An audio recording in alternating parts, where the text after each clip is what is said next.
don't mind it. 3 দিনের বাসি গু খাবে। নীল নীল মোটা মোটা মাছি উড়ে বেড়াচ্ছে, সেই গু কচকচ করে শব্দ হবে। ভাই আসসালামু আলাইকুম, ঈদ মোবারক।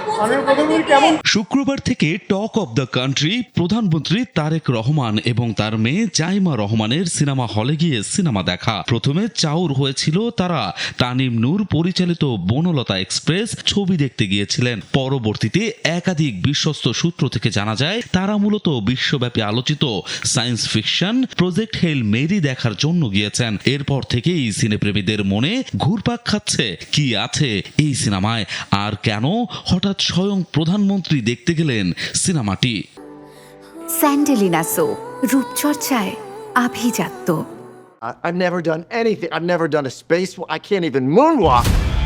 পৃথিবী যখন চূড়ান্ত ধ্বংসের মুখে এবং সূর্যের আলো ক্রমশ স্মিত হয়ে আসছে, তখন মানব জাতির অস্তিত্ব রক্ষায় এক সাধারণ বিজ্ঞান শিক্ষকের মহাকাশ অভিযানের গল্প নিয়ে নির্মিত হয়েছে সায়েন্স ফিকশন চলচ্চিত্র প্রজেক্ট হেল মেরি।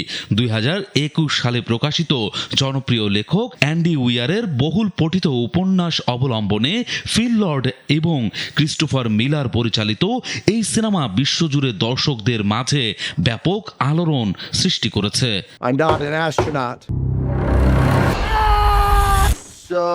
চলচ্চিত্রটি ইতোমধ্যে সমালোচক ও দর্শকের উচ্চ প্রশংসা কুড়িয়েছে এবং 2026 সালে দ্বিতীয় সর্বোচ্চ আয়কারী চলচ্চিত্র হিসেবে জায়গা করে নিয়েছে। ছবির শুরুতেই দেখা যায় রাইল্যান্ড গ্রেস চরিত্রে অভিনয় করা রায়ান গসলিং একটি মহাকাশযানে সংজ্ঞাহীন অবস্থা থেকে জেগে ওঠেন। শুরুতে তিনি স্মৃতিলোপের সমস্যায় ভুগলেও পরে বুঝতে পারেন পৃথিবী থেকে কয়েক আলোকবর্ষ দূরে একটি যানে তিনি একাই বেঁচে আছেন। তার ওপর মূল দায়িত্ব ন্যস্ত হয় সূর্যকে অ্যাস্ট্রোফেজ নামক এক অণুজীবের আক্রমণ থেকে রক্ষা করার, যা পৃথিবীর তাপমাত্রা কমিয়ে মানব জাতিকে বিলুপ্তির দিকে ঠেলে দিচ্ছে।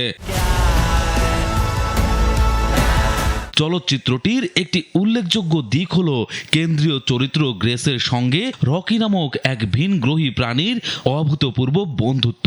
নির্মাতা এই অদ্ভুত ও আবেগঘন সম্পর্কটিকে পর্দায় অত্যন্ত নিপুণভাবে ফুটিয়ে তুলেছেন, যেখানে তাদের একে অপরকে রক্ষার চেষ্টা দর্শকদের গভীরভাবে স্পর্শ করে। রায়ান গসলিং তার দুর্দান্ত অভিনয়ের মাধ্যমে একাকী মহাকাশচারীর প্রতিটি অভিব্যক্তি সার্থকতা দান করেছেন। That's thumbs down. We do the thumbs up. পাশাপাশি সান্ড্রা হুলারের সাবলীল অভিনয়, ড্যানিয়েলের পেম বার্টনের আবহ সঙ্গীত, গ্রেগ ফ্রেজারের চিত্রগ্রহণ সিনেমাটিকে এক অনন্য উচ্চতায় নিয়ে গেছে। তাছাড়া এই সিনেমায় গুরুত্বপূর্ণ চরিত্রে অভিনয় করেছেন জেমস অর্টিজ এবং লায়নেল বয়েস। This is Project Hail Mary. গল্পের বুনন কিছুটা জটিল হলেও মৌলিক কাহিনী ও নির্মাণশৈলীর কারণে বক্স অফিসে এটি শক্তিশালী অবস্থানে থাকবে বলে ধারণা করা হচ্ছে। I am Rocky. I like. Raju Ahmed, Kalbela. I need you to come with us.